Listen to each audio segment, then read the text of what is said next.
진리란 뭡니까? 다시 세 사람들이 입을 열세요.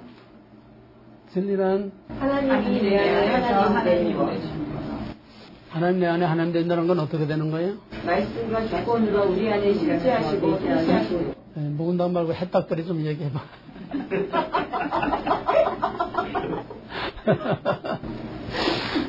이렇게 줄줄 나와야 돼, 이렇게. 하나님이 내 안에 하나님 되신다는 말은 어떻게 한다는 거예요? 성령과 말씀과 조건으로 우리 안에 실제하시고. 네? 예, 오늘까지는 영성합니다.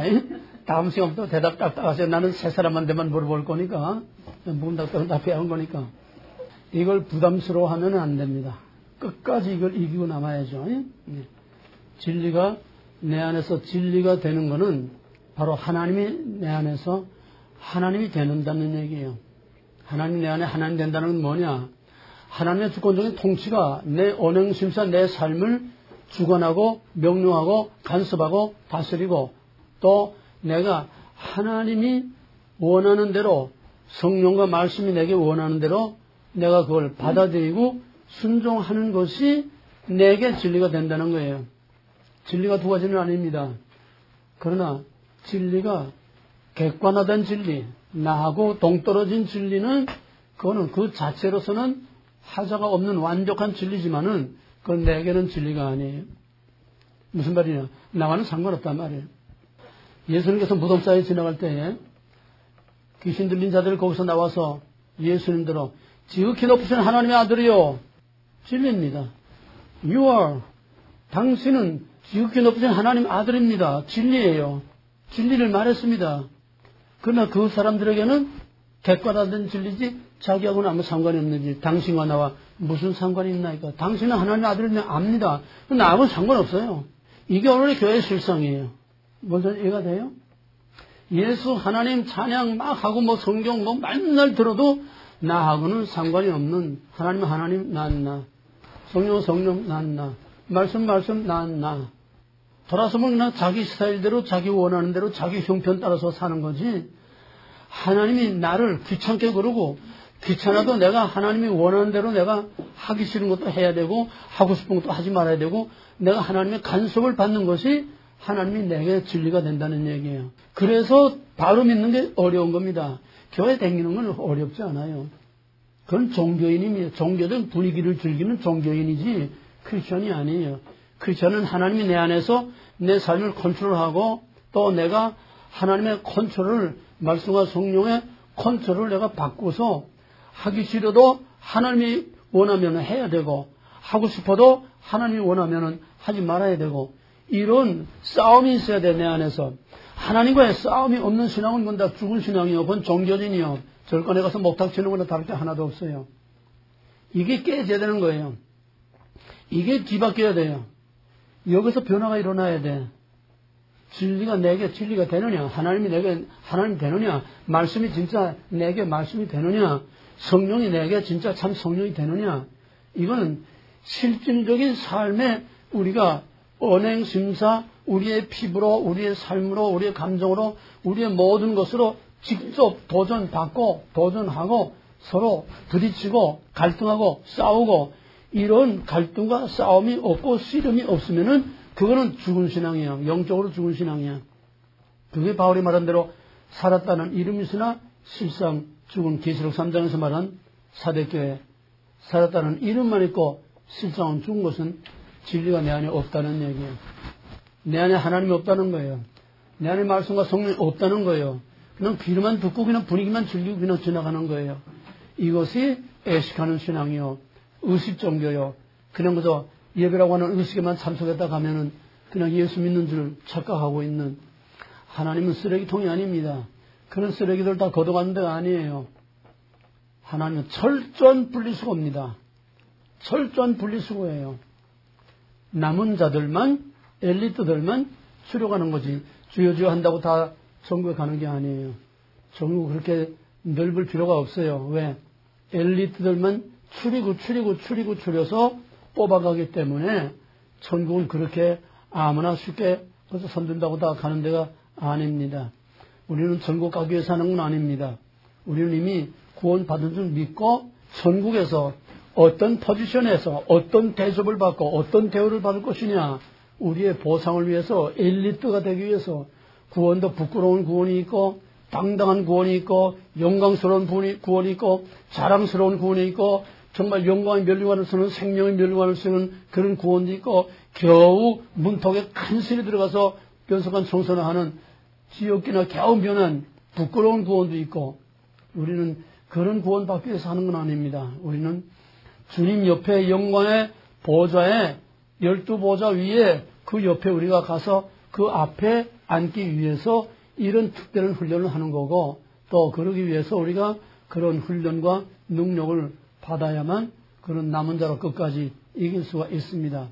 그러므로 여기에 여러분이 부름받았다고 하는 것은 보통 부름받은 건 아닙니다. 진리란 바로 영원히 변치 않는 것, 무엇에서도 영향을 받지 않는 것, 진리란 오직 진짜는 하나밖에 없다고 하는 것. 비슷한 건 진짜가 아니에요. 사입이 진짜가 아닙니다. 섞인 건 진짜가 아닙니다. 철저하게 구별된 유일하고 영원한 그건 바로 하나님과 하나님의 말씀밖에는 없습니다.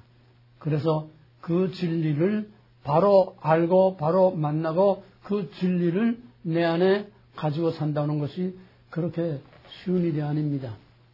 그 다음에 이제 우리가 믿는 하나님은 어떤 하나님이냐. 신앙은 모든 종교는 그 대상 그러니까 무엇을 믿느냐는 대상이 중요하잖아요. 산에 가서 산신, 바다에 가서 바다신 이것도 믿고 저것도 믿고 무엇을 믿느냐. 모든 사람들은 의존적인 존재 중요한 단어는 다 세부해야 돼요. 그리고 여기서 쓰는 용어는 전부 내가 여기서 사용하는 용어들을 써야지 저 바깥 동네 이 얘기들을 하면 안 됩니다. 뭐 은혜니 뭐 무슨 이런 얘기 하면 안 돼요.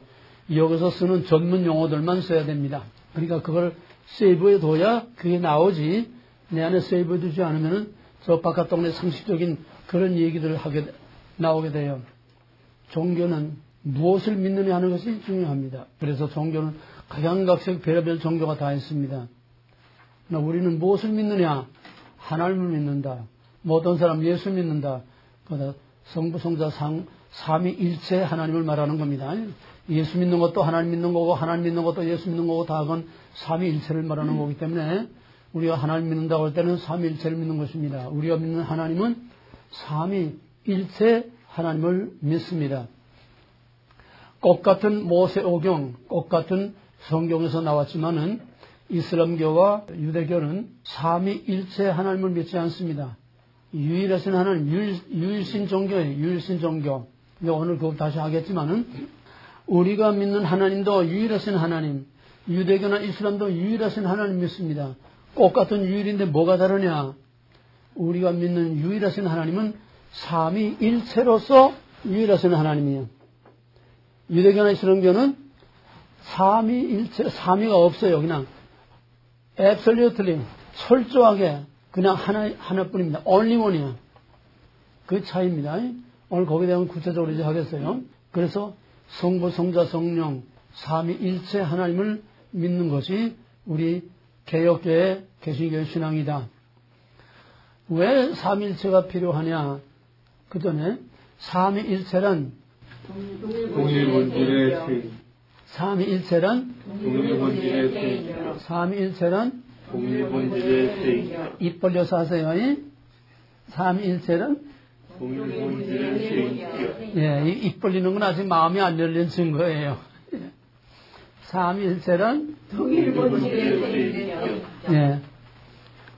삼위의 관계는 구별되되 비분리, 비분할, 비분할. 예, 이건 생각해서 하지 말고 입으로 나와야 됩니다.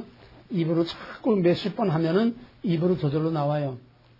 우리가 주기도문 할 때 생각하고 하는 게 아니고 사도신경 할 때 생각하고 하는 게 아니에요. 입으로 다 그냥 저절로 나옵니다. 딴 생각해도 그냥 나와요. 그런 식으로 해야 됩니다. 우리가 좀 하는 거는 매번 애워라오는 거, 반복하는 거, 복습하는 거는 그런 식으로 그냥 입으로 나와야 돼. 삼위의 관계는 구별되되 비분리, 비분할, 비분할. 네, 거기에 대한 설명은 하지 않겠습니다. 그냥 삼위일체란 뭐냐? 동일본질의 세 인격. 또 삼위일체, 삼위의 관계는 뭐냐? 구별되되 비분리, 비분할, 비혼합. 섞일 수도 없고 분할될 수도 없고 또 무엇이 무엇에게 흡수될 수도 없고 혼합될 수도 없는 이건 특별한 신관입니다. 지구상 동서고금의 어떤 종교도 삼위일체 신을 말하는 종교는 우리 기독교밖에 없습니다. 유교, 불교, 이슬람교, 유대교 이런 모든 종교들 다 말하지만은 삼위일체를 말하는 종교는 기독교밖에 없습니다. 이게 왜 이렇게 필요하냐? 오늘 그걸 조금 더 보충하겠습니다. 오늘은 삼위일체란 뭐냐? 성부, 성자, 성령. 성부는 어떤 것이고 성자는 어떤 것이고 성령은 어떤 것이며 왜 삼위일체가 필요하냐? 하나님께서는 맨 처음에 인간에게 많은 사람들에게 하나님이 누구냐를 나타내 보이신 것, 즉 계시한 것은 시내산입니다.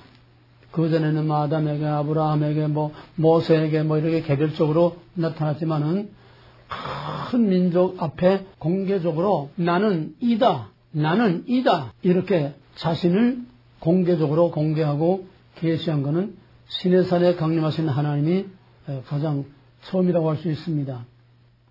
시내산에 강림하신 하나님은 절기 19장에 큰 나팔 소리와 우레 소리와 천둥 번개와 온 산이 그냥 불덩어리를 그냥 차고 옹기 전에 연기전 같이 그냥 큰 연기로 이어 싸운 그런 큰 위험과 권능 가운데 시내산에 강림하셨습니다. 사람들이 여호와께서 거기서 모세와 말씀하실 때에 그 음성이 너무나 울쳐서 천둥 소리도 그냥 절로 가라. 그냥 가슴이 쩌렁쩌렁 울리고 무섭고 두렵고 떨려서 온 백성들이 그냥 땅에다 머리를 쳐박고서는 무서워서 바바바바바바 떨고 모세대로 여호와께서 친히 말씀하지 마시고 당신을 통해서 간접적으로 말씀하게 하옵소서. 우리가 무서워서 못 견디겠습니다. 시내산에 강림하시는 하나님은 두렵고 떨리는 하나님이요 어미하시고 거룩하신 하나님이요 접근하면 죽어 짐승이나 사람이나 그 산 밑에까지만 와도 당장 쳐주고 왜 하나님은 워낙 거룩하신 하나님이기 때문에 초월하신 하나님이기 때문에 죄인이나 모든 피조물이 하나님 허락 없이 가까이 하면 하나님 자신의 거룩을 유지하기 위해서 하나님 자신의 구별을 유지하기 위해서 그냥 그대로 쳐 죽이는 그래서 백성들이 밑에 가까이 오지 못하도록 단단히 일러서 백성들은 저 멀리 진중에 있고 제사장들만 산 밑에까지 옷을 빨고 몸을 정결케 하고 산 밑에까지만 오고 그 이상 가까이 오지 마라. 내가 돌격해서 내가 쳐서 많이 죽을까 하노라. 접근을 부러워하는 초월하신 하나님, 접근을 부러워하시는 거룩하신 하나님, 존귀하시고 영광스럽고 큰 권능과 위엄과 권세를 가진 하나님, 그 하나님 시내산에 강림하신 그 하나님의 모습이 한마디로 초월하신 하나님, 이 바로 성부 하나님입니다. 성부 하나님은 초월하신 하나님이십니다. 성부 하나님은 초월하신 하나님이기 때문에 어떤 피조물의 형상과 같은 그런 형상을 갖고 있지 않아요. 초월하신 하나님은 형상이 없습니다. 왜? 하나님 외에는 다 피조물이니까. 피조물은 다 형태가 있어요. 다 형상이 있어요. 이 피조물로부터 완전히 비슷한 것도 없도록 완전히 구별되신 분이 초월하신 하나님, 성부 하나님이십니다. 그러므로 성부 하나님은 인간이 접근할 수 없는 두렵고 떨리는 하나님이에요. 문제는 그런 무서운 하나님하고 그 백성하고 같이 살 수가 없어요. 맨날 짜문다문 죽을까봐 무서워서. 그러나 그 하나님께서는 이제 그 백성과 언약을 맺으시고 나는 너의 하나님, 너희는 내 백성. 이제는 남자와 여자가 결혼하듯이 하나님과 애굽에서 나온 그 백성과 이제 서로 언약을 맺어서 나는 너의 하나님, 너희는 내 백성. 나는 너희 남편, 너희는 내 아내.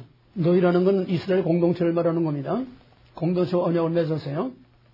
그래서 이제는 웨딩 거기서 피로서 언약을 맺고 그 다음에 웨딩 파티까지 했습니다. 시내산 중턱에 그 백성들의 대표 70인의 장로들이 올라가서 하나님 앞에서 먹고 마시고 그건 하나님이 불렀으니까 초청을 했으니까 백성의 대표 70명이 시내산 중턱까지 올라가서 여호와 앞에서 먹고 마시며 거기서 잔치를 했습니다. 이제 웨딩 파티가 다 했으니까, 그 다음에는 결혼식하고 피로인까지 다 하면, 그 다음에 어디로 가야 돼요? 응? 이제 신방으로 들어가야지? 그러니까 이제는 내가 무서운 하나님으로 이 신의 산에만 있어가지고는 내가 너희 하나님 노릇하지 못하고 너희 왕 노릇 못하고 너희가 내 백성 노릇 못하고 항상 무서워 벌벌 떨기만 해서는 안 되니까 이제는 서로 언약을 맺고 아내와 남편과 같은 이를 언약을 맺었으니까 내가 너희 가운데 들어가서 내가 왕 노릇하면서 너희가 죽지 않게 내가 너희 가운데 내려가서 낮아져서 백성들 가운데 낮아져서 내려가서 백성들 가운데 함께 살면서 내가 너희를 다스리고 너희를 보호하고 너희와 함께 살겠다. 그러니까 내가 너희 가운데서 같이 살 수 있는 내 집을 지어라. 그게 뭐지? 그게 뭐예요? 그게 뭐예요? 성막. 그게 성막이에요. 성막. 하나님의 집. 하나님이 스스로 자기 백성이 죽지 않도록 스스로 낮아져서 그 백성들 가운데 내려오신 낮아져서 그들 가운데 계시는 이걸 내재하시는 하나님이라고 합니다. 내재. 이 한자예요. 우리들 가운데 계시는 하나님, 내재하시는 하나님, 초월하신 하나님만으로는 인간과 어떤 커뮤니케이션을 가질 수 없고 인간과 어떤 관계를 가질 수 없어. 너무나 이 갭이 크기 때문에 접근할 수 없기 때문에 그래서 하나님이 스스로 낮아지셔서 그 백성들 가운데 내려와서 그 백성들과 함께 살면서 그 백성들에게 친히 말씀하시고 그 백성들을 다스리시고 그 백성들과 주고받는 예배와 제사를 드리고 하나님이 낮아져서 그 백성들 가운데 내려와서 그 백성들과 함께 사는 그 낮아지신 하나님을 우리는 내재하시는 하나님이라고 이렇게 말합니다.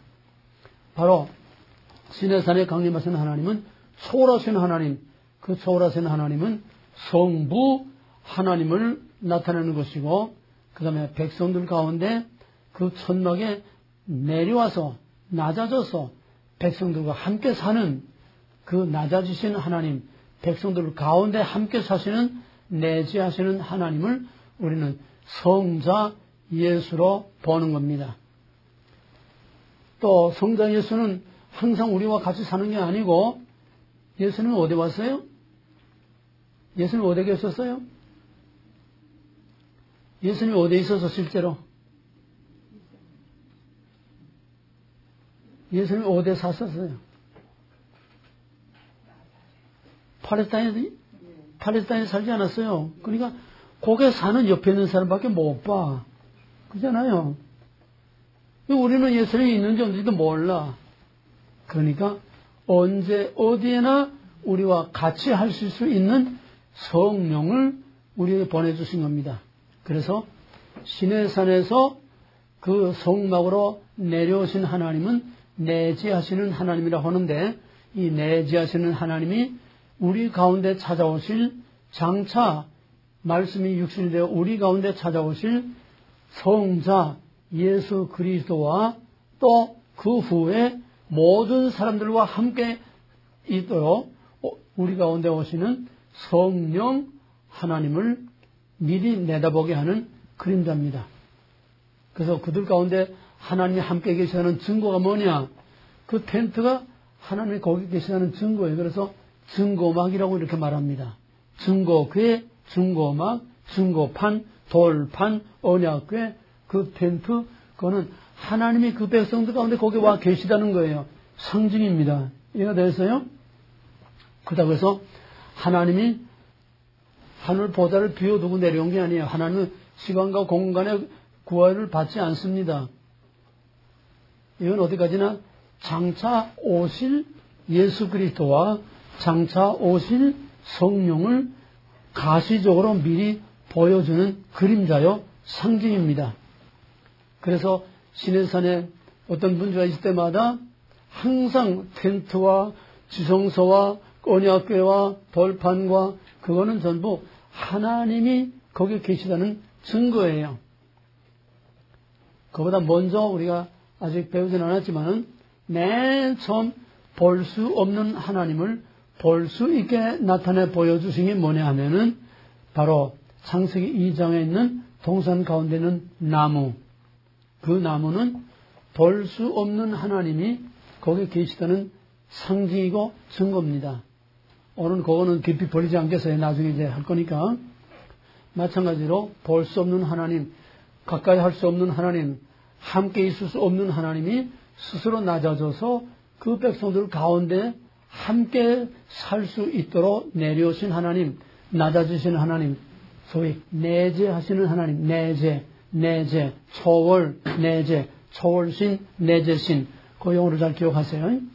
내재하시는 하나님을 우리에게 보여주는 증거가 바로 텐트, 성막이요, 언약궤요, 지성소요, 돌판이요. 이건 다 상징입니다. 그 돌판이 하나님이 아니에요. 천막이 하나님이 아니에요. 예, 그 언약궤가 하나님이 아니에요. 그렇게 되면 그게 우상이 되는 겁니다. 상징입니다. 하나님 거기 계시다는 하나의 증거요, 상징입니다. 그래서 항상 하나님이 거기 계시다는 증거가 뭐냐? 그 위에 하나님이 임재하실 때는 그 해막 위에 불기둥, 낮에는 구름기둥, 밤에는 불기둥, 항상 그 불기둥과 구름기둥이 거기에 함께 있음으로써 하나님이 초월하신 하나님이 죽지 않도록 내재하시는 성자와 성령으로 거기에 와 머물러 계시다고 하는 증거가 바로 그 성막 위에 머물러 계시는 불기둥과 구름기둥입니다. 그래서 민수기에서 광야 40년 동안 불기둥과 구름기둥이 움직이면은 백성들이 다 천막을 걷어가지고 또 따라가고 어디든 가서 그 멈춰서 움직이지 않으면은 1년이고 3년이고 10년이고 거기에 그냥 머물러 있고 항상 불기둥과 구름기둥이 인도하는 대로 따라간 것이 광야 40년 민수기의 40년 생활입니다. 이게 내재하시는 하나님이 그 백성과 함께 하는 증거가 바로 성막 또 거기 불기둥과 구름기둥입니다.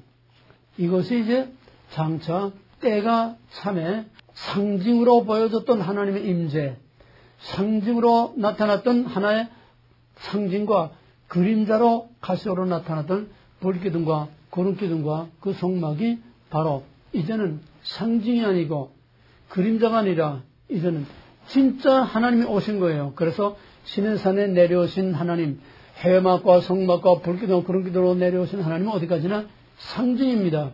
그 진짜 하나님이 아니에요. 예? 불기둥, 구름기둥, 성막 그게 하나님이 아니에요. 하나님이 거기 와 계시다는 상징입니다.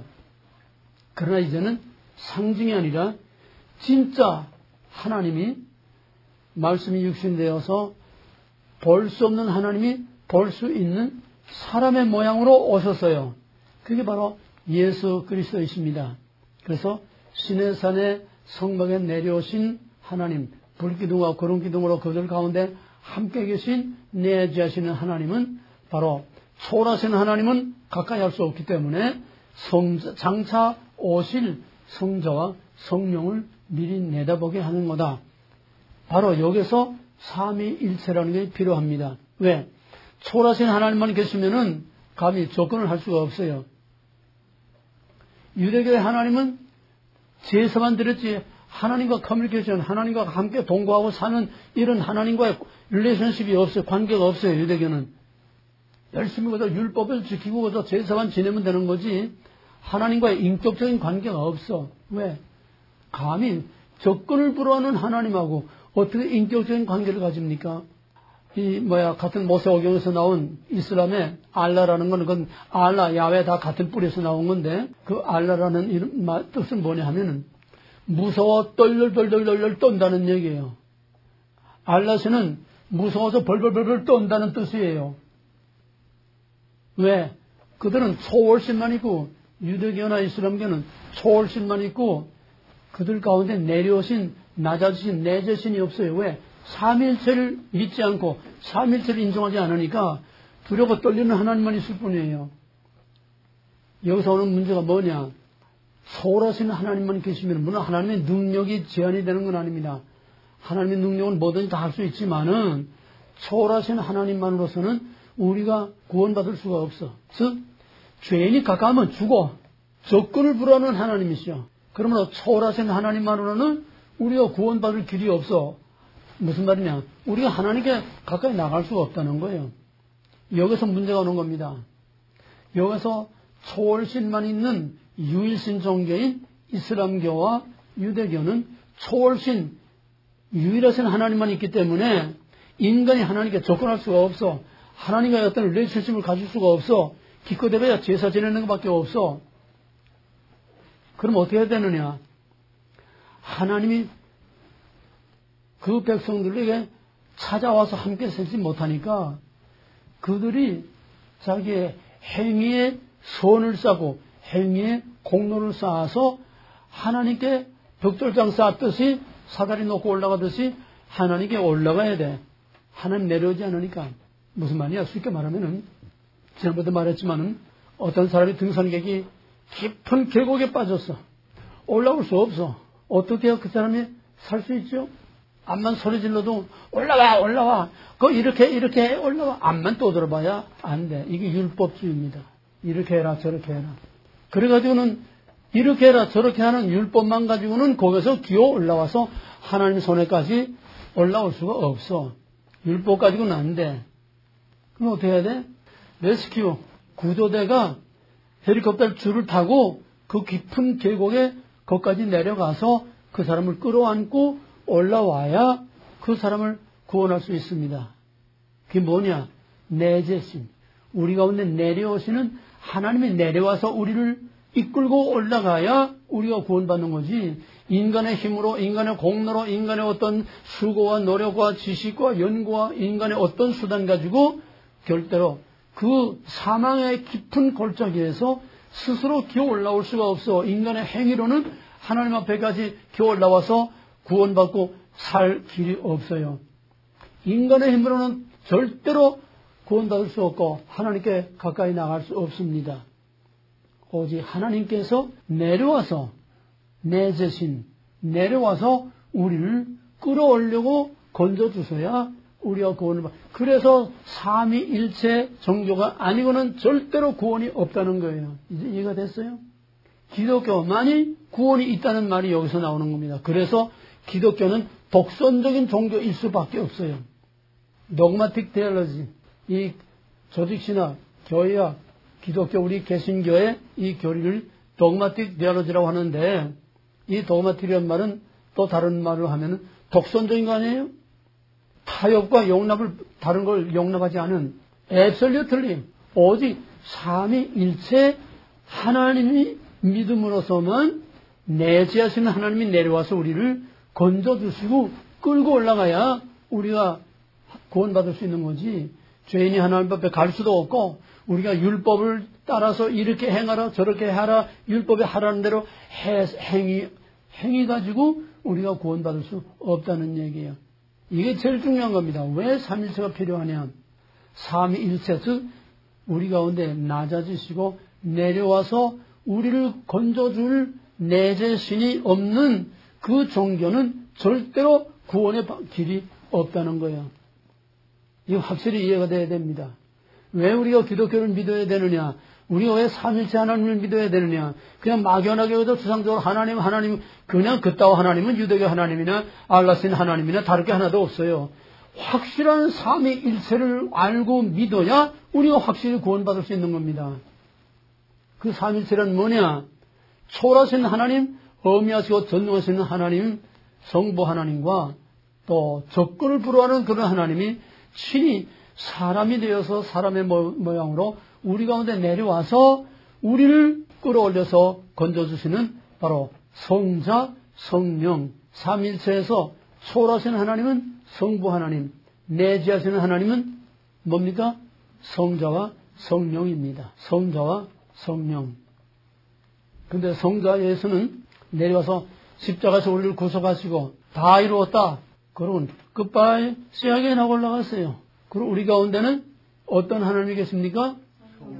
성령 하나님이 계시는데 내재하시는 뭐라고요? 내재하시는 우리 가운데 내재하시는 하나님은 뭐라고? 성자와 성령입니다. 항상 성자와 성령은 우리 가운데 내재하시는 하나님이기 때문에 떨어질 수가 없어요. 우리를 떠날 수가 없어요. 우리 가운데 계시기 위해서 삼일체로 하나님이 계시하셨기 때문에 초월하신 하나님은 우리 가운데 올 수 없지만은 그 초월하신 하나님이 성자와 성령 안에서 우리와 항상 우리 가운데 함께 계시기 때문에 예수는 육체로는 승천하셨지만은 예수님은 그의 영이신 성령과 또 말씀이 육신 되신 그 말씀으로 우리 가운데 여전히 살아 계십니다. 이해가 되십니까? 말씀이라는 게 성경책 껍데기 여기 글자 이걸 말하는 게 아니고 살아 역사하시는 말씀을 말하는 겁니다. 예, 그 말씀과 성령으로 우리 가운데 함께 계세요. 그러니까 승천하신 성자 예수는 형태로만 육체로만 승천하신 거지 그는 말씀으로 우리 가운데 그냥 남아 계시고 또 성령으로 우리 가운데 남아 계십니다. 그러므로 내재하시는 하나님은 말씀과 성령으로 우리 가운데 항상 우리와 함께 있다. 하나님의 말씀이 우리에게 주어지고 선포되고 우리가 읽고 그 말씀을 듣고 배우고 그 말씀을 통해서 여러 가지 각양각색의 역사와 사건이 일어나고 이건 말씀이 살아 계시고 우리 가운데서 살아서 활동하고 액션을 하고 계시다는 증거입니다. 이해가 되겠습니까? 여기에 대해서 할 말이 많지만은 뭐 성령에 대해서는 이제 앞으로도 하겠지만은 성령에 대해서 우리가 막연하게나마 성령은 우리 가운데서 역사하는 파워요, 액션이라는 걸 알고 있죠. 그럼 이것도 말씀이 어떻게 예수님은 성자 예수님은 올라가셨는데 왜 말씀으로 우리 가운데 그냥 계시는가? 이 말씀이 어째서 하나님인가? 이 책이 하나님이 아니에요. 이 책이 하나님이 되면 이 책이 우상이 돼. 예? 여기서 여전히 글이 이게 하나님이 아니에요. 이 글이 행동을 할 때에 바로 거기서 하나님이 역사하는 겁니다. 이거 대해서요. 예를 들면은 캐톨릭 성자라고는 어거스틴이 마니교라고는 아주 음란한 종교를 믿으면서 그 기독교 비슷한 흉내를 내는 유사 사이비 종교입니다. 그 자기 한여하고 동거 생활을 하면서 뭐 요즘이야 뭐 별거 아니겠지만은 그때는 그게 종교적으로 큰 문제가 되는 거죠. 한여하고 동거 생활을 하면서 음란한 생활을 하고 있었는데 밖에서 애들이 줄넘기를 하면서 성경책을 펴봐라, 성경책을 펴봐라. 진짜 그랬는지 하나님이 성령으로 그렇게 노래소리로 어거스틴의 귀에 들리게 했는지는 모르겠어요. 그 소리를 듣고서 무심코 사입이지만 성경을 가지고 있었으니까 성경을 딱 폈는데 로마서 11장 33절 밤이 깊고 딱 거기에 눈이 간 거예요. 성경을 폈는데 성령이 말씀과 함께 역사하신 겁니다. 이해가 되겠어요? 딱 펴고서 눈이 딱 거기 갔는데 밤이 깊고 낮이 가까웠으니 그러므로 술 취하지 말며 방탕하지 말며 음란하지 말며 낮이와 같이 단정행하여 그게 딱 눈에 들어오는데 그냥 거기서 번개와 같은 벼락을 맞은 거예요. 성령이 함께 역사합니다. 말씀과 성령은 같은 내재신이기 때문에 항상 함께 역사하지 말씀 없는 성령 푸닥거리 성령 없는 말씀 신학적 무슨 쪽 하는 이건 빈 껍데기 교리주의 율법주의 교리만 있고 지식만 있고 의식 종교 그냥 제사나 예배나 드리는 그러니까 말씀과 성령은 절대로 분리될 수 없어. 왜? 우리 가운데 와 계시는 성자와 성령이세요. 이해가 됩니까? 성자는 육으로는 올라갔지만은 말씀으로 우리 가운데 말씀이 육신되어 계신 분이 육신으로 올라갔으나 그 말씀이 우리 가운데 그냥 계시다는 얘기예요. 그래서 항상 우리 가운데 내재하시는 하나님은 말씀과 성령으로 우리 가운데 우리를 떠나지 않아 버리지 않아 구속의 날까지 하나님 앞에 가는 그날까지 말씀과 성령으로 우리 가운데 계시면서 불기둥과 구름기둥으로 그 백성과 함께한 것처럼 말씀과 성령으로 내재하시는 하나님이 항상 우리 가운데 함께 계시면서 우리를 가르치고 깨우치고 책망하고 우리를 가이드하고 인도해주고 이것이 말씀과 성령이 항상 함께하는 것입니다. 그러므로 삼위일체에 내재하시는 하나님은 말씀과 성령, 성자와 성령이기 때문에 성자와 성령, 말씀과 성령은 분리될 수가 없어요. 삼일체, 삼위의 관계, 다시 한번. 삼위의 관계는 동일 본질의 성격, 그건 삼일체고. 구별되되 비분리, 비분할. 예, 삼위의 관계는 구별되되 비분리, 비분할, 비혼합, 서로 섞일 수 없고 분리될 수 없어. 성자와 성령, 성부는 우리 가운데 친히 와 계시진 않지만은 삼위일체이기 때문에 성자와 성령이 우리 가운데 계시는 것처럼 성부 하나님, 초월하신 하나님도 우리 가운데 형태상으로 물리적으로는 가까이 못하지만은 삼위일체는 한 하나님이기 때문에 동일 본질 한 하나님이기 때문에 항상 우리 가운데 함께 계십니다. 요한복음에서 예수님께서 요한복음은 특히 이 삼일체에 대해서 아주 명확하게 말하고 있는데 아버지와 나는 하나이다. 내가 홀로 있는 것이 아니라 아버지께서 나와 함께 계신다. 항상 예수님은 아버지와 아들과 성령이 함께 있다는 것을 항상 말하고 있었어요. 삼위가 분리될 수가 없어요. 그러나 우리는 초월하신 하나님은 볼 수 없고 가까이 할 수 없기 때문에 바로 성령과 말씀으로 우리 가운데 세상 끝날까지 함께 계시다고 하는 것. 이 꼭 삼위일체로 우리에게 계시되고 삼위일체로 우리에게 알려져야 하는 그 이유는 두 가지입니다. 첫째는 이 세상 다른 어떤 신도 셋이면서 하나이고 하나이면서 셋인 이런 신과는 지구상 동서고금 어느 시대 어떤 종교도 셋이면서 하나이고 하나이면서 셋인 신은 없어요. 오직 우리 기독교만이 성부, 성자, 성령 삼위일체 하나이면서 셋이고 셋이면서 하나인 동일 본질의 세 인격. 이게 독특한 신관입니다. 우리만이 알고 있고 우리만이 갖고 있는 독특한 신관. 두 번째는 하나님을 다른 종교로부터 다른 신들로부터 구별하기 위해서 삼위일체로 계시하셨다. 삼위일체가 아니면은 우리의 구원이 이루어질 수 없다는 거예요. 왜? 내재신이 없기 때문에. 우리 기독교에서 무엇보다 제일 우선하고 무엇보다 제일 정확히 알아야 될 거는 우리가 믿는 하나님이 어떤 하나님이냐. 왜 삼위일체 하나님이라야만 되느냐. 왜 삼위일체 하나님이 없으면 구원이 없느냐. 이건 여러분이 오늘 정확하고 확실하게 알아야 됩니다. 이슬람과 유대교는 왜 구원이 없습니까? 저희들 구원이 다 있다고 그러는데 왜 구원이 없어요? 성령이 없어요. 내재신이 없어요. 내재하시는 하나님이 없기 때문에 내재하시는 하나님 삼위일체를 믿지 않고 인정하지 않기 때문에 그들은 저희들이 그 암벽을 타고 기어 올라가서 구원받아야 구원받는 거지. 누가 구원해 줄 자가 없어. 올라와. 이렇게 저렇게 율법. 이렇게 저렇게 율법으로는 구원받을 자가 없다고 바울이 입이 닳도록 한 말이 바로 이겁니다. 행위로는 구원받을 수 없는 행위로냐 믿음으로 은혜로 구원받는 것이냐 하나님의 은혜로 구원받는 거지 우리의 행위로 구원받는 게 아니라는 거예요. 그래서 삼위일체가 아니면은 절대로 구원을 받을 수 없다는 얘기입니다. 초월하신 하나님과 내재하신 하나님 이거를 여러분들이 정확하게 확실하게 알고 이것을 확실하게 붙들고 왜 삼위일체가 아니면은 안 되고 왜 삼위일체로 계시하셨고 왜 삼위일체가 아니면은 구원이 없는가 이건 누구에게나 확실하게 대답해 줄 수 있어야 됩니다.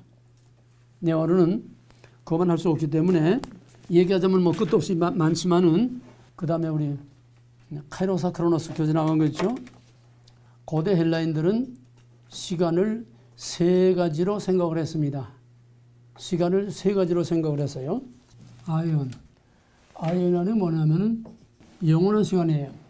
이거는 오늘 내가 말하는 거는 헬라의 시간관을 말하려고 하는 게 아니고 헬라의 시간관을 기독교적으로 재해석하는 겁니다. 이거 중요해요. 우리는 지금 헬라 사상을 공부하고 있는 게 아니에요. 헬라 사상의 시간관이 이런데 이것을 기독교적으로 또 확실히 말하면 구속사적으로 이것을 재해석하는 겁니다. 구별됩니까? 헬라 사상을 말하는 게 아니에요. 헬라 사상을 기독교적으로 재해석하는 거예요. 영원한 시간, 소위 플라톤 철학으로 말하면 이데아의 세계를 말하는 게요. 나중에 얘기할 시간이 있습니다. 두 번째는 크로노스. 이거는 소위 흔히 세월이 간다, 세월이 흘러간다. 세 번째로는 아이온, 크로노스, 카이로스. 아이온, 크로노스, 카이로스. 다 같이 5번 시작. 아이온, 크로노스, 카이로스. 아이온, 크로노스, 카이로스. 아이온, 크로노스, 카이로스. 아이온, 크로노스, 카이로스. 예. 아이온이라는 것은 영원한 시간입니다. 또 크로노스라는 것은 그냥 흘러가는 시간입니다. 이게 뭐냐? 우리가 시계 보고 몇 월 며칠 1년 2년 이거 다 크로노스예요. 다시 말하면 태양과 지구의 공전 자전을 통해서 우리가 시간을 계산하는 이게 크로노스입니다.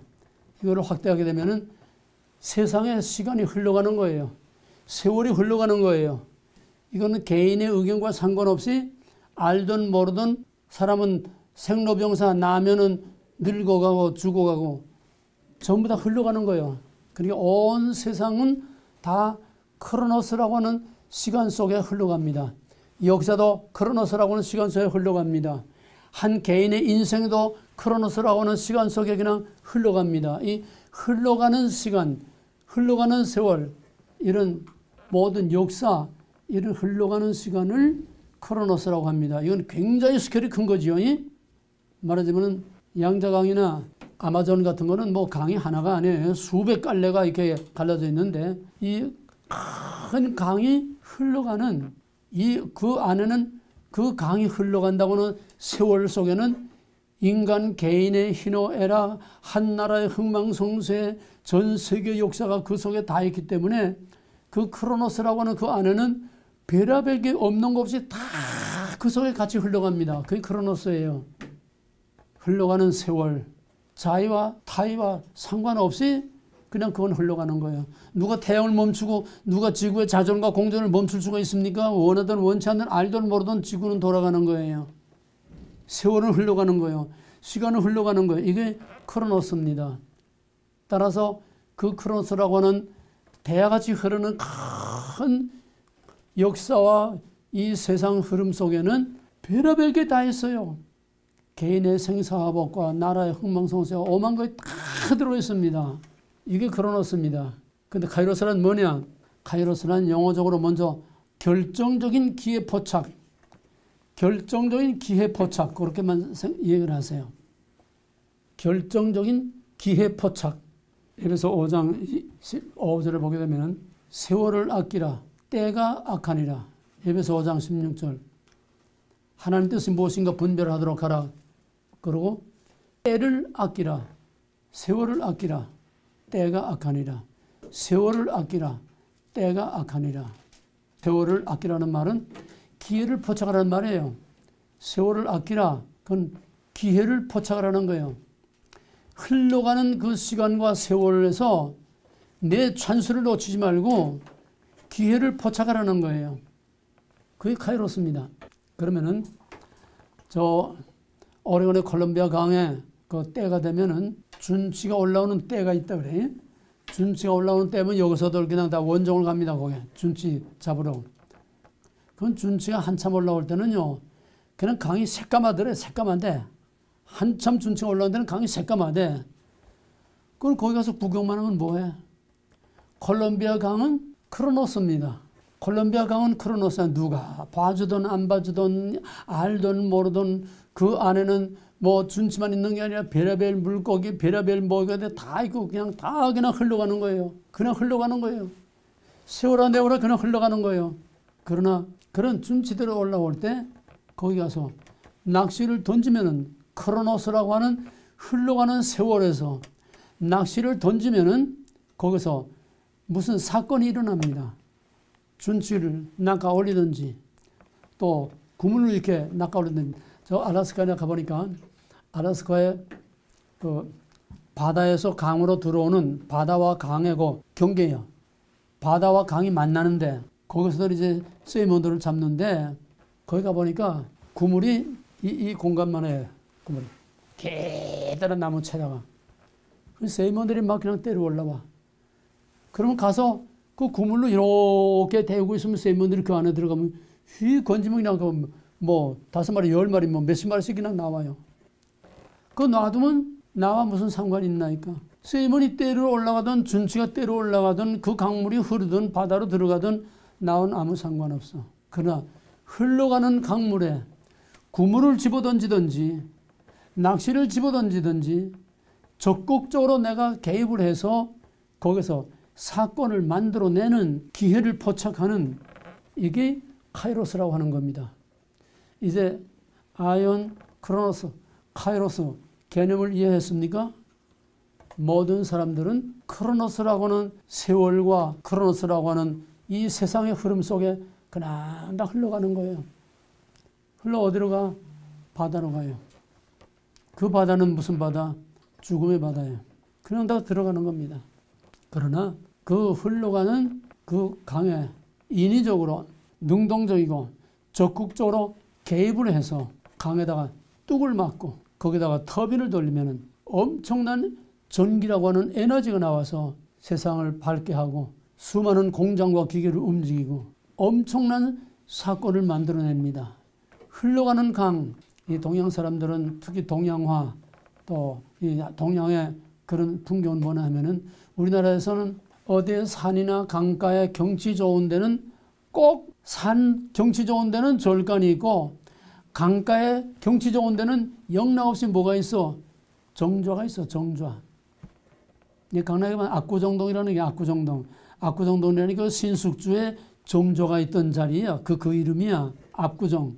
그러니까 경치 좋은 강가에는 반드시 정자가 있어. 정자에서 뭐해?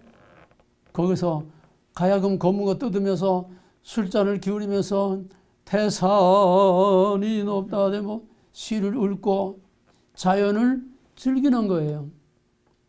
한가하지요. 뭐 품위가 있고 참 분위기가 있죠. 하지만은 서양 사람들은 그 흐르는 강을 그냥 물끄러미 쳐다보고 감상만 하고 야 경치 좋다 하는 게 아니라 능동적으로 적극적으로 개입을 해서 그 강에 뚝을 맞고 거기서 에너지를 만들어내서 세상을 움직이는 엄청난 일을 만들어낸다는 거예요. 이게 동양 사람과 서양 사람이 차이가 뭐며 왜 그 근원이 어디서 오는 거냐. 서양 사람들은 기독교 문명입니다. 기독교 문화예요. 앞으로 배웠지만은 창세기 1장 28절에서 생육하고 번성하고 땅에 충만하라. 그 다음에 이 모든 것들을 정복하고 다스리라. 창세기의 자연과는 자연을 그냥 숭배하고 갔다가 빌고 이런 숭배의 대상도 아니고 그냥 그저 엔조이하고 구경이나 하고 그저 분위기나 즐기는 이게 아니라 적극적으로 자연을 관리하고 다스리라는 거예요. 이게 기독교 정신입니다. 여기서 서양 문명이 나온 거예요. 여기서 서구 문명이 나오고 과학 문명이 나오는 겁니다. 그냥 흘러가는 강물을 그냥 물고기에 보는 게 아니라 그 강을 정복하고 다스린다는 거예요. 적극적으로 개입해서 뚝을 막아서 거기서 엄청난 에너지를 만들어낸다는 겁니다. 이러는 동안에 저 사람들은 전 세계를 지배하는 엄청난 문명과 과학을 발전시키는데 한 동양에서는 그냥 술 타령만 하다가 그냥 지금 이 지경이 되고 있는 거예요. 이것이 크로노스와 카이로스의 차이입니다. 자, 그러면은 시간이 없으니까 이것을 기독교적으로 또는 구속사적으로 재해석하면 먼저 카이로스는 첫째 세속적 카이로스가 있습니다. 세속적 카이로스는 선한 카이로스하고 악한 카이로스가 있습니다. 세속적 카이로스라는 것은 세속사를 말하는 겁니다. 세상의 역사의 흐름. 세상의 역사라고 하는 대야같이 흐르는 이 크로노스라고 하는 시간의 강. 이 세속적 카이로스에서는 선한 카이로스와 악한 카이로스. 선한 카이로스와 악한 카이로스도 세계적인 것과 개인적인 것 마찬가지로 개인적인 카이로스 또는 세계적인 그런 카이로스. 그럼 예를 들면은 세계적인 선한 카이로스는 뭐냐? 그 한 사람이 흘러가는 세월과 역사 속에서 어떤 결정적인 이벤트를 만들어냄으로써 결정적인 찬스, 결정적인 모멘트, 결정적인 어떤 기회를 만들어냄으로써 많은 사람들에게 선한 결과, 유익을 준 그런 거를 역사적인 선한 카이로스라고 이렇게 말할 수가 있습니다. 예를 들면 에디슨이 전기를 발명했나? 에디슨이 우리는 항상 여기는 조금 덜하지만 한국엔 장마철 되게 되면 뭐 번개, 천둥 소리 얼마나 요란스러워요. 그건 한국에만 보면 전 세계가 거의가 다 번개 치고 그냥 비가 오고 우레소리가 나고 이건 다 크로노스입니다. 누구나 다 보고 수천 년 동안 다 보면서 지내온 거예요. 그런데 에디슨이라는 사람이 그 벼락 치는 걸 보고서 우연히 그냥 크로노스로 보고 지나가는 게 아니라 그걸 낚아챘어요. 번개를 낚아챘다는 얘기예요. 저걸 이용해서 우리가 뭐 이용할 수 없을까? 결국 플러스 마이너스라는 원리를 통해서 번개가 왜 치느냐? 플러스 마이너스가 스파크 되니까 번개가 치는 거다. 그래서 전기를 발명해가지고 바로 플러스 마이너스의 원리로 이 세상을 엄청나게 유익이 모든 사람들에게 줬습니다. 에디슨 한 사람이 크로노스라는 역사에 개입해서 거기서 자연현상의 당연한 다 보고 넘어가는 그 자연현상 속에서 거기서 카이로스를 낚아챈 거예요. 그래서 전기라는 걸 발명해서 상상할 수 없도록 전 세계 수많은 인류에게 엄청난 유익을 줬습니다. 또 주전자의 물, 우리 맨날 주방에서 뭐 하게 되면 조금 삶아도 냄비가 그냥 푹 끓어 넘치잖아요. 주전자에 물이 펄펄펄펄 끓고 김이 나는 걸 보고서 그건 흔히 누구나 다 보고 지나가는 건데 무관심하게 다 지나가는 크로노스입니다. 그런데 유별나게 남들이 다 무심코 보고 지나가는 그런 평범한 크로노스 속에서 야, 이거 뭐 펄떡펄떡 하는 거 보니까 이게 뭔가 파워가 있는 거다. 이 파워를 이용할 수 없을까? 강물에 뚝을 막아서 에너지를 만들어내는 거나 평범한 자연현상에서 펄떡펄떡 맨날 끓는 거 보대는데 그걸 딱 낚아채가지고서 결국 증기기관차라고 하는 에너지를 거기서 만들어냈다는 거예요. 이것이 온 세계 많은 사람들에게 유익을 줄 수 있는 공적인 카이로스입니다. 공적인 카이로스. 그 밖에도 개개인으로 개인의 선한 카이로스. 내게 유익이 되고 남에게 유익이 될 수 있는 그런 결정적인 그런 기회와 찬스를 만들어낸 그런 얘기들은 얼마든지 있습니다. 인류의 역사는 이런 창조적인 카이로스를 창출해내는 이런 사람들에 의해서 오늘의 문명과 오늘의 인류의 역사가 만들어져 온 겁니다. 그 다음에 이렇게 말하면 복잡하니까 그냥 간단하게 선합을 합시다. 그 다음에는 악한 카이로스가 있어요. 악한 카이로스라는 건 뭐냐? 그 어떤 사람의 결정적인 행동 하나로 인해서 엄청난 많은 사람들에게 악을 끼치는 악한 카이로스가 있어요. 뭐 너무나 잘 알고 우리가 더 뭐 이를 곱을 필요도 없죠. 칼 막스라는 사람 한 사람이 악한 원리를 만들어냄으로써 얼마나 지구상에 수많은 사람들이 피를 흘리고 학살을 당하고 죽게 됐습니까? 칼 막스는 악한 카이로스입니다. 그 사람 하나가 역사를 그냥 다 뒤흔들어 놓고 수많은 사람을 희생시켰어요. 스탈린 한 사람이 7천만 명을 학살시키는 무시무시한 악한 카이로스를 그가 만들어냈습니다. 모택동이 6천만 명, 월남이 크메르루츠가 공산화되고 나서 150만 명을 죽이고 월남이 호지밍이 월남 공산화되고 나서 600만 명을 죽였어. 모택동이 6천만 명, 이게 다 나치가 600만 명의 유태인을 학살시키는 이게 한 사람의 악한 카이로스로 말미암아 온 세계 인류가 엄청난 고통을 당하는 이런 악한 카이로스가 있습니다. 뭐 그런 예들은 수없이 많아요. 오늘 우리 한국에도 선한 카이로스도 하나님이 주셨고 악한 카이로스도 주셨어요. 지금 한국 왜 이렇게 몸살을 앓습니까? 북한의 김정은과 핵 때문에 몸살을 앓지 않습니까? 김정은은 하나의 악한 카이로스가 세상을 다 흔들어 놓고 있어요. 지금 슈퍼 아메리카 미국도 막 흔들고 있어요. 한국의 문재인이가 나타남으로써 한국 역사를 다 몽땅 뒤엎어놔서 우리가 상상할 수 없는 엄청난 고통을 지금 가져오려고 하고 있습니다. 악한 카이로스 하나가 얼마나 세상을 뒤흔들어 놓고 얼마나 많은 사람들에게 고통을 주는 하는 것은 우리가 역사에서 일이다 셀 수가 없어요. 마찬가지로 역사 속에서 선한 카이로스로서도 말한다고 하면은 우리나라의 박정희라는 사람 하나가 우리는 5천년의 지긋지긋한 가난이라고 하는 크로노스 속에서 굶는 것이 그저 보릿고개 때 그냥 풀뿌리 뜯어먹고 나무껍질 벗겨먹고 저 퉁퉁 부어서 죽고 독올라 죽고 이게 연례 행사였어요. 여러분은 잘 기억 못할 거예요. 연례 행사였습니다. 특히 호남 쪽에 더 심했죠. 그래서 그건 우리 그저 당연한 것처럼 크로노스. 의뢰의 그르려니 보릿고개가 되면 먹는 게 떨어지니까 의뢰의 그르려니 다 체념하고 살았어요. 근데 박정희라는 사람은 아니다. 흐르는 강물을 막아서 에너지를 만들자. 마찬가지예요. 이 흘러가는 가난이라고 하는 지긋지긋한 가난을 이걸 끊어버리고 우리도 좀 잘 살 수 있는 나라로 뒤에 엎어보자. 한 사람의 카이로스로 역사에 적극적으로 뛰어들면서 우리도 잘 살 수 있다. 왜 남의 나라는 저렇게 잘 사는데 우리는 왜 이렇게 맨 꼴에 비해서 살아야 되느냐. 남의 나라는 저렇게 평안하고 저렇게 잘 사는데 왜 우리는 이렇게 굶주리면서 퉁퉁 부어서 풀뿌리 뜯어먹고 불퉁 주워서 죽어야 되느냐. 우리도 잘 살 수 있다. 사람의 의식을 바꿔놨어요. 생각을 바꿨어요. 모든 행동을 바꿨어요. 라이프 스타일을 바꿨어요. 그래서 오늘 배가 불러서 오히려 저렇게 딴수를 피는 저 정도 지경까지 불과 3, 40년 만에 세계 10대 경제 대국을 이루는 엄청난 카이로스를 만들어낸 겁니다. 한 사람의 선한 카이로스가 오늘 한국을 세계 최밑바닥에서 세계 10대 경제 대국으로 끌어올리는 한 사람의 카이로스.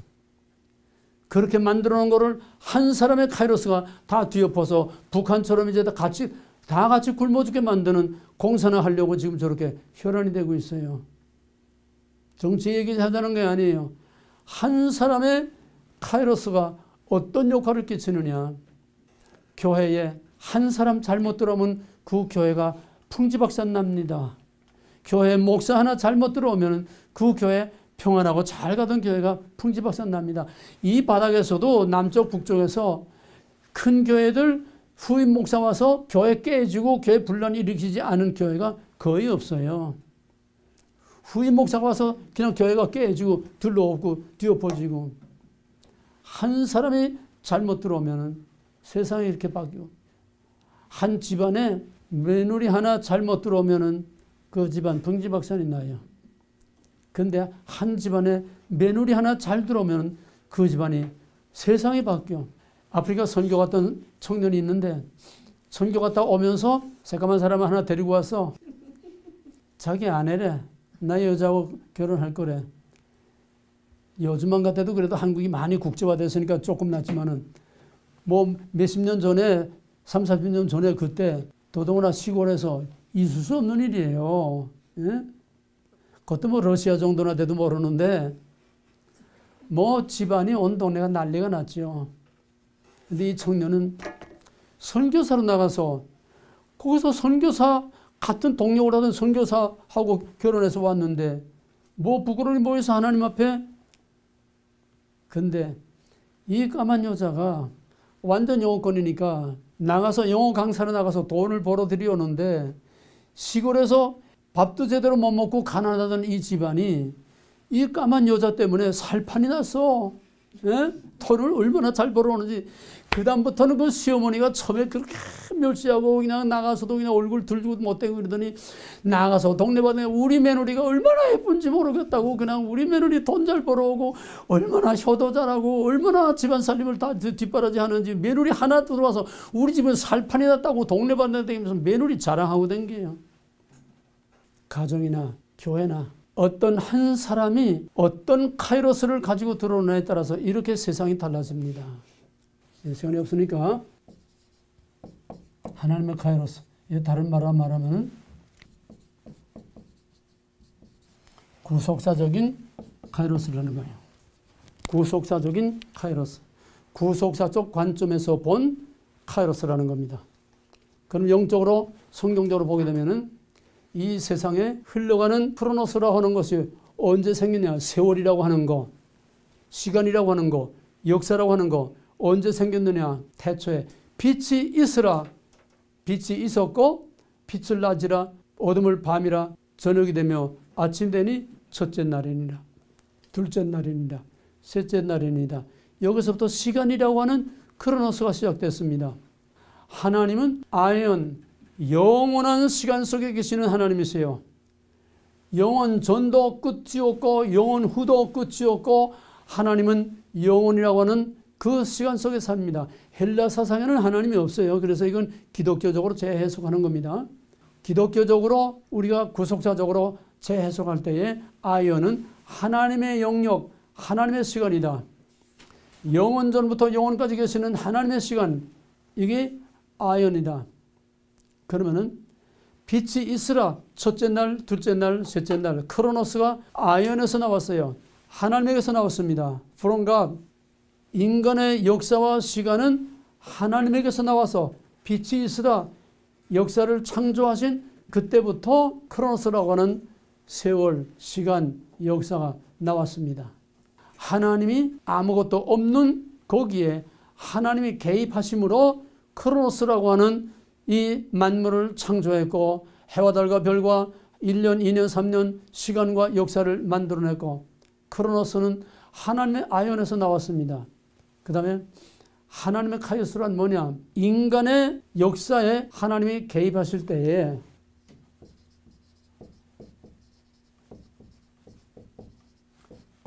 이걸 카이로스라고 하는 겁니다. 이걸 구속사적 카이로스라고 하는 거예요. 하나님이 인간의 역사에 개입했을 때에 거기서는 엄청난 사건이 일어나게 됩니다. 하나님이 인간의 역사에 개입할 때에 무슨 사건이 일어나느냐? 심판과 구원 사건이 일어납니다. 천지창조 빼놓고 하나님의 인간의 역사 개입 가장 큰 사건이 뭘까요? 노아의 홍수 사건이에요. 하나님이 그 시대에 노아 시대에 인간의 역사에 적극적으로 개입해서 카이로스로 개입할 때에 거기에서 노아의 홍수 사건이라는 엄청난 심판의 사건이 일어났습니다. 하나님의 카이로스예요. 인간의 역사에 하나님이 개입했을 때에 하나님의 카이로스가 일어나는데 그 하나님의 카이로스는 심판 사건과 구원 사건, 그 홍수 사건 속에서 죽은 자에게는 심판이지만은 거기서 살아남은 노아의 가족에게는 구원의 사건이에요. 다 죽을 가운데서 구원의 사건이 납니다.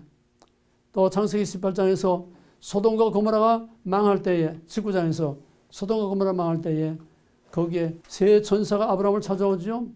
하나님이 그 역사에 개입할 때에 하늘의 유황불이 내려와서 소돔과 고모라를 그냥 삽시간에 다 없애버렸습니다. 하나님의 카이로스입니다. 인간의 역사에 하나님이 개입하실 때는 심판과 구원의 사건이 일어난다.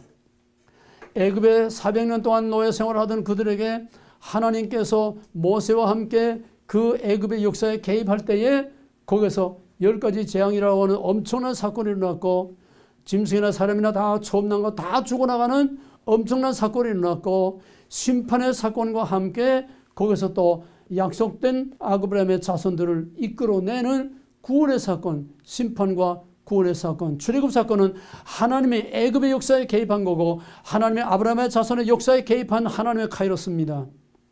하나님의 카이로스는 인간의 역사에 심판과 구원을 가져온다. 그 다음에 아까도 말한 성막, 그것도 하나님의 카이로스입니다. 자기 백성들 가운데 내려오신 하나님. 그건 장차 나타날 것의 그림자라고 그랬어요. 그건 뭐냐?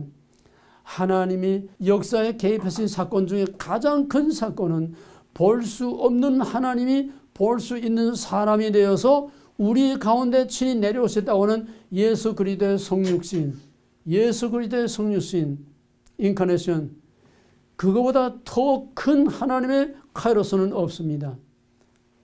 인간 세계에 그가 오심으로 죽을 수밖에 없는 모든 인간들을 구원하게 되는 엄청난 구원 사건이 일어나게 된 겁니다.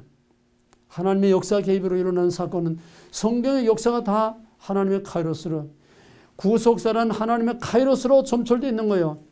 진주 목걸이를 그 줄로 다 끼어 있는 것처럼 구속사라고 하는 거는 그 진주 목걸이 하나하나의 진주와 같이 구속사라고 하는 것은 하나님의 카이로스라고 하는 것은 하나님의 백성의 역사 안에서 심판과 구원 사건으로 계속 점철려 내려온 것이 구약의 역사요 성경의 역사요 그거를 구속사라고 하는 것입니다. 구속사란 하나님의 카이로스의 연속이다.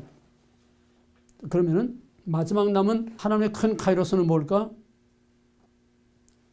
마지막 남은 하나님의 역사 개입이 뭘까? 예수님 다시 오시는 거죠. 그거 이상은 없어. 그때는 천지가 다 그냥 뒤엎어지는 거예요. 하늘과 땅이 다 없어지는 거예요. 이제 마지막 역사상 최대의 하나님의 역사 개입, 하나님의 카이로스가 우리 앞에 남아 있습니다. 그때 과연 그 하나님의 역사 개입이 나에게 어떤 결과를 가져올 것이냐, 우리는 거기에 대해서 대비를 해야 되는 거예요.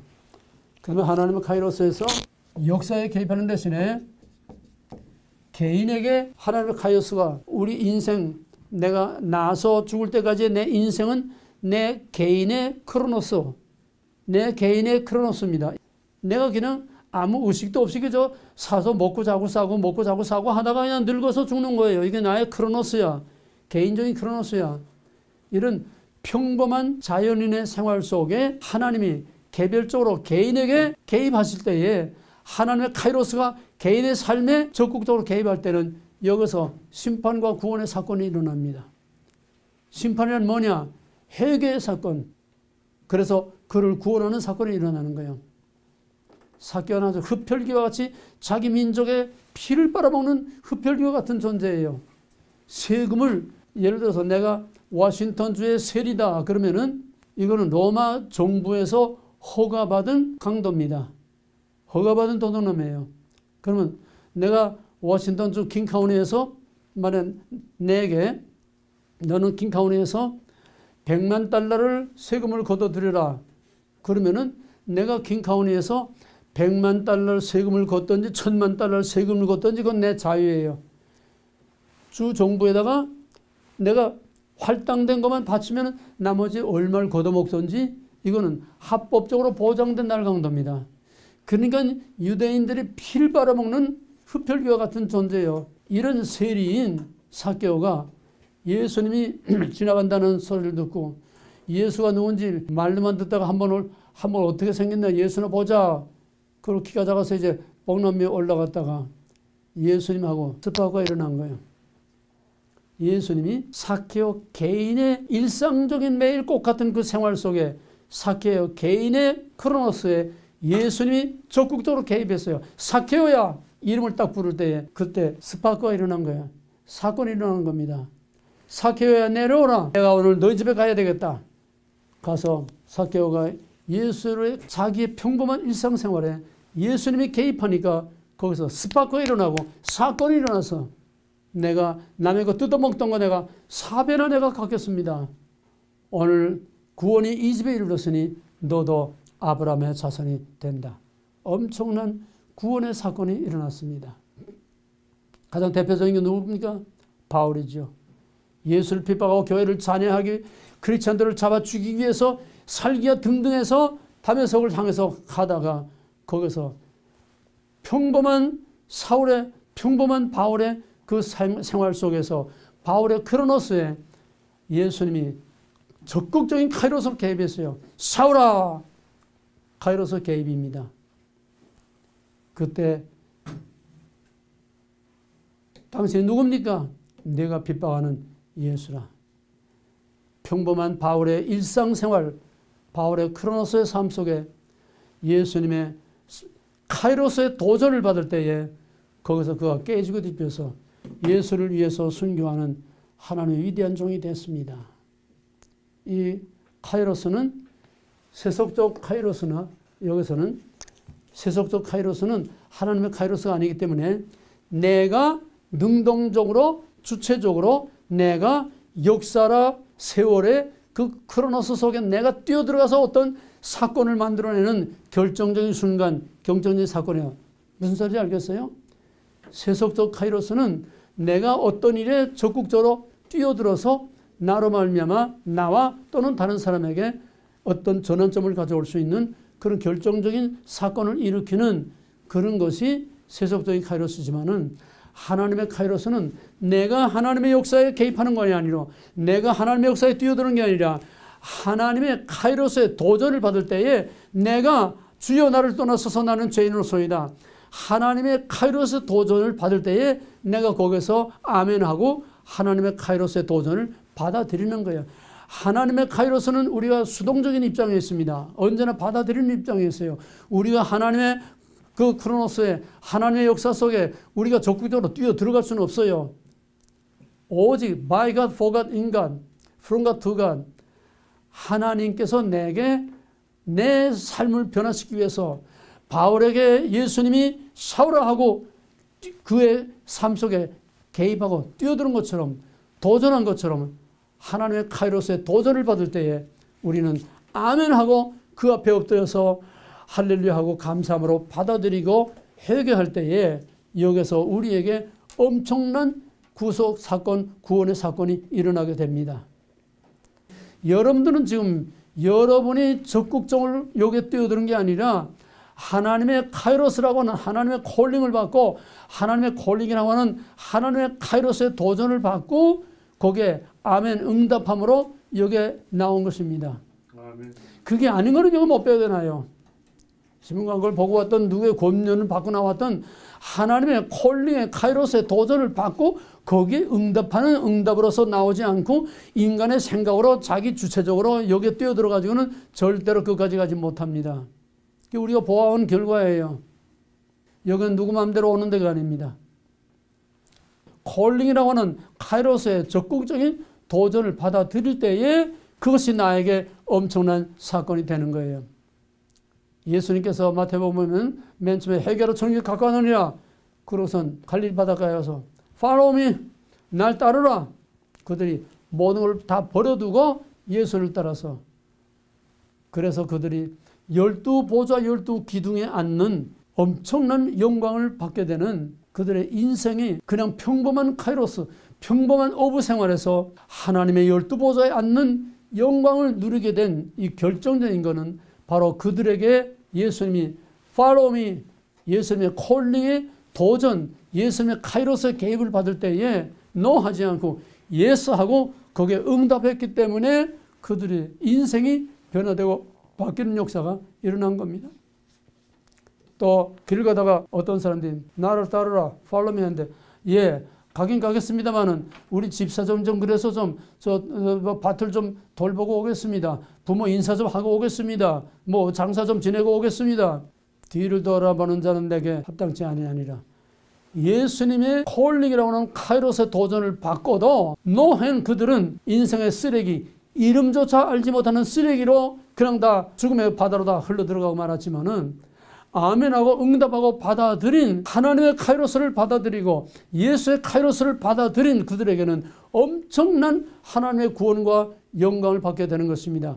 여러분은 이 자리에 하나님의 콜링과 하나님의 여러분의 인생에 개입하는 하나님의 카이로스를 여러분이 받아들임으로 여기 온 줄 믿으시기 바랍니다. 그렇다면 끝까지 갈 수밖에 없습니다. 왜? 이건 내 자유로 된 것이 아니라 하나님의 타유로 된 것이기 때문에.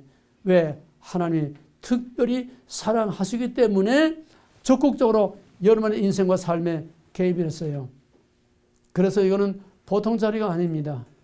하나님의 카이로스는 여기 나오는 걸로 끝나는 게 아니라 한 시간 한 시간이 하나님의 카이로스의 도전을 계속 받고 있는 겁니다. 한 시간 안에도 수많은 진리의 카이로스의 도전을 받고 있습니다. 이거를 여러분들이 탁탁 그냥 고기 낚아채듯이 순간순간 나올 때마다 번쩍번쩍 하는 하나님의 진리의 말씀이 번쩍번쩍 빛이 나올 때마다 여기서 이거다, 바로 이거다. 탁탁 낚아채서 그거를 자기 미간에 새겨 손목에서 세이브해 두면은 그것이 자기의 보호와 같은 엄청난 카이로스 되는 것입니다. 결론적으로 그 인간의 가치, 그 인생의 가치, 그 평생 인생의 가치가 뭐냐? 돈 많이 벌고 출세하고 영광받고 명예 얻고 자식들 잘 되고 뭐 큰 집 쓰고 그게 아니에요. 그건 다 쓰러질 쓰레기다. 영원한 불못이 들어가는 거고 그 인간의 가치는 세속적으로 볼 때는 그 인간의 가치는 돈 많이 벌고 출세한 것이 아니라 그 인간의 가치는 그가 얼마나 남에게 유익과 평안과 기쁨을 끼칠 수 있는 선한 카이로스의 역할을 했느냐, 또 자기 자신을 위해서 얼마나 값진 가치 있는 그것들을 카이로스를 낚아채서 얼마나 많은 카이로스를 축적하면서 살았느냐, 그것이 그 인생의 가치요, 그 인간의 가치요, 그의 인생의 성공과 실패가 얼마나 많은 카이로스를 자기가 캐치했느냐. 이 시간 중에도, 한 시간 안에도, 이 말씀 안에도 정말 말씀에 번쩍번쩍 빛나는 보화 같은 진주 같은 카이로스들이 여기 와르르 그냥 막 쏟아져 나오는 거예요.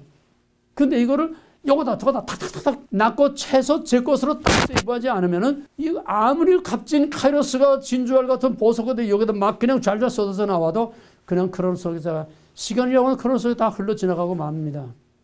꽃까지 공부해도 어떤 사람은 한 시간에 카이로스를 몇 개나 대오를 낚아채는가 하면 어떤 사람은 빈 바구니 가지고 그냥 돌아가는 사람도 있어요. 듣기만 하고 가는. 그 사람의 가치는 세상적으로나 인간적으로나 영적으로나 내게 도전에 들어오는, 내게 밀려 들어오는 수많은 카이로스의 도전을 내가 얼마나 내가 낚아채고 받아들이고 그 찬스를 내가 놓쳐버리지 않고 내 것으로 만드느냐. 이것이 그 인생의 성패, 그 인간의 가치, 그 신앙의 퀄리티와 가치가 얼마나 많은 카이로스를 우리가 낚아채느냐. 영적으로는 하나님의 카이로스, 진리의 카이로스를 얼마나 하나님이 내게 주시는 찬스를 내가 그냥 흘려버리지 않냐고 하나도 놓치지 않고 우리가 다 탁탁 그냥 낚아채서 내 것으로 만드느냐. 세상에 소경이 많았습니다. 예수님 당시에 소경이 한둘이 아니었어요. 옛날에는 소경 문둥병이 더 많았어요. 병자들이 엄청 많았어요. 가난하고. 그러나 바디메르라고 하는 소경은 나면서도 소경되는데 예수님 여리고 지나갈 때에 다윗에서 선이여 불쌍히 여기서 나를 불쌍히 여기서 SOS 적극적으로 예수님이 지나가는 그 크로노스의 흐름 속에서 그는 그거를 놓치지 않냐고 거기서 카이로스를 만들어내려고 적극적으로 뛰어들어서 예수님의 발걸음을 멈추고, 물론 엄밀히 말하면 바디메의 소경이 예수님의 발걸음 멈춘 게 아니라 예수님께서 벌써 미리 다 그렇게 계획하시고 그의 믿음을 보시기 위해서 모른 척하고 지나간 거죠. 그러나 그 바디메의 소경은 자기 앞을 지나가는 예수님의 그 행렬의 크로노스를 그냥 흘려버리지 않으려고 거기서 낚아챈 거예요. 이제는 예루살렘에 올라가면 내가 다시 만날 기회가 없는데 이제는 나를 정말 여기서 결판을 내야 되겠다. 예수의 카이로스를 거기서 결정적으로 낚아채서 그의 인생이 바뀌는, 평생 앉아서 구걸에 먹던 인생이 남을 도와주는 적극적인 삶을 살게 되는 여러분들은 얼마나 이제 지금까지는 크로노스 속에 묻혀서 그냥 거죠. 강물에 떠내려가듯이 세월아 내월아 다 떠내려가면서 그냥 몇십 년 인생 다 보냈지만은 이제 인생 한 절반 거진 보내지 않았어요. 그만큼 살았으면 이제 남은 인생이 얼마 될지 모르지만은 이제 남은 인생은 값진 카이로스들로 꽉꽉꽉꽉 여러분의 창고에 카이로스의 보화로 꽉꽉 채우는 지혜로운 자들이 다 되어지기를 주님을 간절히 부탁하고 축원합니다.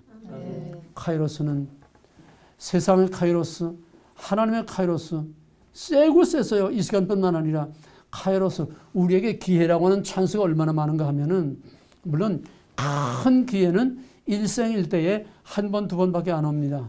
그러나 자작으로 한 그런 기회는 수도 없이 많아요. 우리의 카이로스가 눈만 뜨면 그냥 쫙 깔려 있어요. 우리는 이 카이로스라고 하는 하나님의 엄청난 찬스가 가을에 낙엽을 밟고 다니는 것처럼 우리 앞에는 하나님께서 엄청난 카이로스를 그냥 쏟아붓고 있어. 쏟아붓고. 근데 이게 진주를 돼지에게 던진 것처럼 다 짓밟고 뭉개면서 사는 거야. 왜? 모르니까, 미련하니까. 바로 이것을 낚아채는 자가 지혜로운 자인 줄 믿으시기 바랍니다.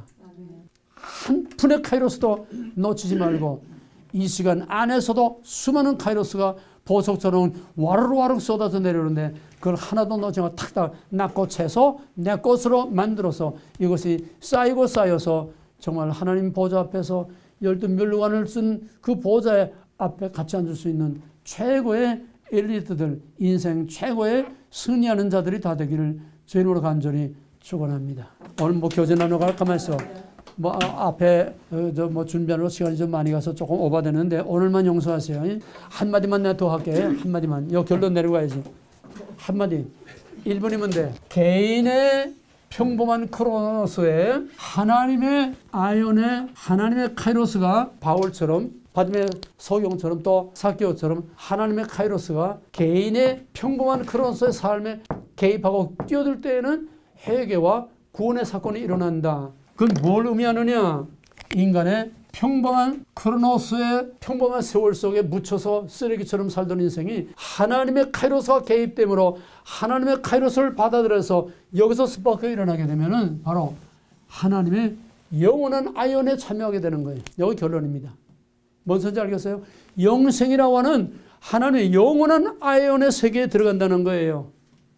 몸은 아직 땅에 있어도 우리는 벌써 영적으로 하나님의 시민으로 하나님의 자녀로 하나님의 백성으로 우리는 영적으로 영원한 하나님의 아이온에 들어가는 거예요. 이것이 결정적인 구속사적인 크로노스, 카이로스.